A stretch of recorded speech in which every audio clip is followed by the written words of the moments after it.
കുപ്രസിദ്ധ അന്തർ സംസ്ഥാന മോഷ്ടാവ് കൊടകര പോലീസിന്റെ പിടിയിലായി. ട്രിച്ചി സ്വദേശി ധർമ്മരാജനെയാണ് കൊടകര പോലീസ് അറസ്റ്റ് ചെയ്തത്.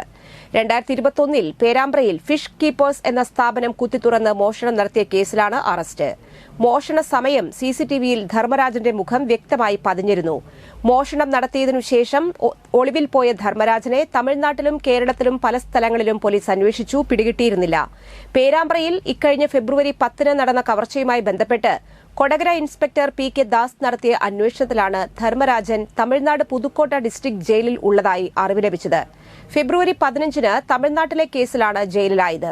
തുടർന്ന് ജില്ലാ പോലീസ് മേധാവിയുടെ നിർദ്ദേശപ്രകാരം കോടതിയിൽ നിന്നും പ്രൊഡക്ഷൻ വാറന്റ് ഇഷ്യൂ ചെയ്ത് പുതുക്കോട്ട ജയിലിൽ നിന്ന് കൊടകര പോലീസ് സ്റ്റേഷനിൽ എത്തിച്ച് കോടതിയിൽ ഹാജരാക്കി. ധർമ്മരാജന് കേരളത്തിലുടനീളം പല സ്റ്റേഷനുകളിലുമായി ധാരാളം കേസുകളുണ്ടെന്ന് പോലീസ് പറഞ്ഞു. പല ജില്ലയിലും തെളിയിക്കപ്പെടാതെ കിടക്കുന്ന കേസുകൾ തെളിയാനും സാധ്യതയുണ്ട്. ഒരു ദിവസം തന്നെ അടുത്തടുത്തുള്ള വീടുകൾ കുത്തിത്തുറന്ന് മോഷണം നടത്തുകയാണ് പ്രതിയുടെ രീതി. Kodakara inspector P K. Das, S I. Suresh, എഎസ്ഐമാരായ ഷീബ അശോകൻ, ബൈജു, ബിനു പൌലോസ്, ആഷ്ലിൻ, എസ്.പി.സി.ഒ സഹദ് സനൽകുമാർ, സി.പി.ഒ ശ്രീജിത്ത്, അഭിലാഷ് എന്നിവർ ചേർന്നാണ് പ്രതിയെ പിടികൂടിയത്.